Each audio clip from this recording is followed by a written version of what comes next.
Saskatoon, and it was 1 o'clock in the morning, and we were getting so low on gas. They said, "Oh, we'll have enough to get to Winnipeg," but that's one time that the engineer was able to overrule the pilot, and we said, "No, we're not going to take a chance.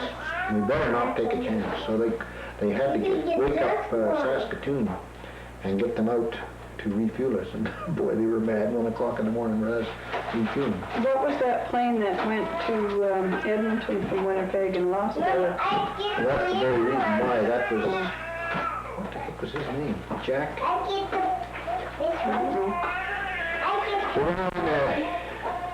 Mitchell. To Vancouver. Oh, Mike. They went all the way out to Vancouver on this Mitchell, and on the way back, they were running low on fuel, and they calculated that they would have enough, and they did. They got almost to land, and on the approach, they ran out of gas, and they hit a house, and no, that's not the one I mean. Oh, well, that's one. You know, they hit a house and crashed. And the other one was where they blew the door out, you know. That was a hurt. Oh, that's a hurt, yeah. I got there yet. I'm still in Winnipeg now. Oh. We went from Winnipeg to Rivers. Oh, was that from Rivers? Yeah. This was the Lank. There was something I wanted to tell you about the Lank and fuel. We were on a search, another search up in that area, and we were up 6 o'clock in the morning out to the airfield by 7 and taken off, you know. And we took off and had been on the search for about an hour, and there was a cancel above us and over about a mile, Mike, and we were you come put these and put them down back. here, and I saw a meteor in the day come as a big ball, a green ball, come right down and between us and the aircraft that was above us, and we could see it. It was about that big around, and then when it went out ahead of us, then it kind of climbed a little bit, and then it broke all to pieces, and it was quite a sight to see. What was it? A meteor. Mm. Yeah. Meteor. Another time, this reminds me of another time when we were over in Norway. We were flying from Solo, the southern tip of Norway, to the most northern tip of Bardufoss, and we had come through one cloud and were proceeding to another. It was a nice, beautiful day, sunny day, but there was lots of thunderhead clouds around. And as we approached this other cloud, a big green ball came out of that, of lightning, coming right at us, and it hit us right on the nose of the aircraft. And the pilot hollered, "I'm hit," and he jumped and hit his head on the instrument panel above him. What's that? And that thing was just like a cannon going off in the back of the aircraft. The guy in the back said there was a blue streak went through the back. But the lightning went out on the starboard wing, and it must have actuated a fuel shutoff valve to number 2 engine, because number 2 engine quit, and it started to wind down. And in the emergency procedures, if the generator light came on, you were to shut the engine down, and that engine slowed down enough that the generator warning light came on, and I shut the engine down. And it just happened that we were close to a Norwegian Air Force base, and we landed there, and I spent 3 hours checking that engine over, and I couldn't find anything wrong with it.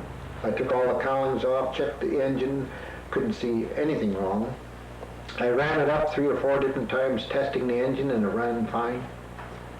Went inside the radar dome right on the front of the aircraft, and there was a mark on the side of it about the size of my thumb, end of my thumb. And that's all there was on the outside. On the inside, you'd think somebody had taken a electric torch, you know, a welding deal and spotted it all around. It just bounced all around inside there, and every place that it touched, it burned like a Spot weld? Yeah, like a spot weld, yeah.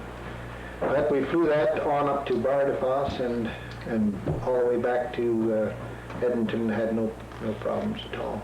The only thing was our radar was out. We couldn't use our radar. But that was another experience with them, with balls of fire. I've got off on the sidetrack and don't know where I was when I left. Well, you had a close shave one time up there over Churchill. Well, that was with the Lank. That was when I was on training. That was with Sid Skinner when I was in training out of Ottawa. We went up in the north a lot of times to check out the Russians. We had special radio equipment on board, and we used to monitor their radios as we went over the Arctic. And this particular time, well, I don't know which one you're referring to. There's so many. Where you saw the light. And Saw the light? well, the little light of Oh, well, yeah.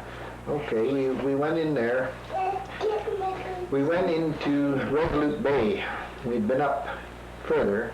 We'd been up to Thule. We've been to Thule and we've been to Alert, which is the most northerly inhabited spot in the world at that time. Anyway, I don't know whether it is now, but at that time. And we come back into Resolute Bay, and we got caught in Resolute Bay with bad weather. And we had to stay there for about three days, I think we were there. At first, before the weather turned good. And then, while we were there was Sid and I, and we became the shuffleboard champions of the North. Everybody was clagged right in. You couldn't go outside. The weather was so bad. So to pass the time, we had a tournament for shuffleboard, and Sid and I won the whole works. We beat them right out. And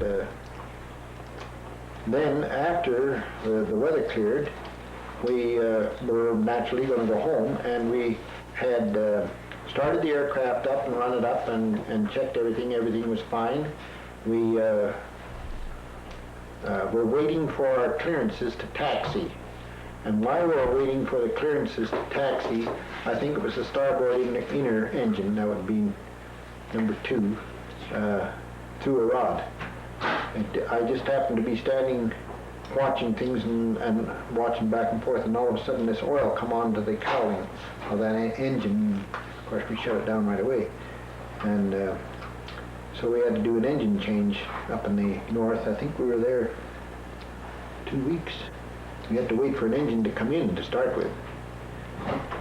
And now this, to me, was a faith-promoting instance, because normally an engine doesn't throw a rod when it's idling.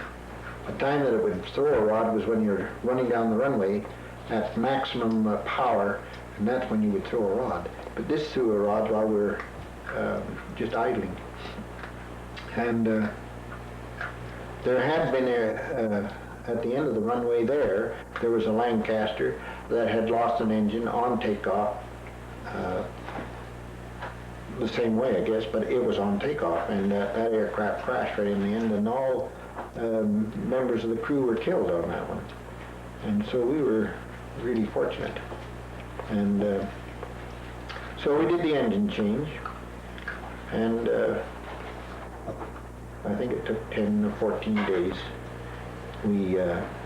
It was April, and it was 35 below, and we had a canvas thing that we put up over the top of the aircraft. We used the propeller as a prop for holding it up there.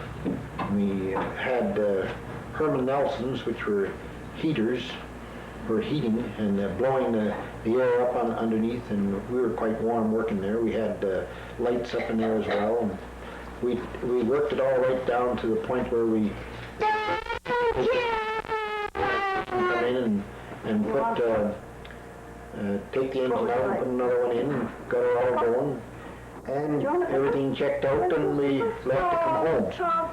And on the takeoff, we were fine except when we were coming to altitude. We traveled at about 10,000 feet. One engine, the oil pressure went on one of the other engines, so we had to shut that engine down. And we were flying on 3 engines. And it was at night. We had all the lights on in the aircraft, and excuse me. We made our last report at Shepherd's Bay. I remember that place was called Shepherd's Bay. We weren't to make another report until we got into Churchill. And we had flown along for quite a long while. And finally the pilot said, "What's that light off the starboard?" And called the navigator, and he said, "Oh, there's no lights between Shepherd's Bay and Churchill. I don't know what it could be." So he checked his maps, and he come back and he said, "The only place it could be is Coral Harbor, and that's 250 miles, I think it was, off course." Oh, yeah. And so they checked they tuned into Coral Harbor and called them on the radio, and sure enough, that's what it was. This light was about 30 miles off our starboard wing. And what we had done, we were coming south, and we had turned and made a half circle, and we're going back north.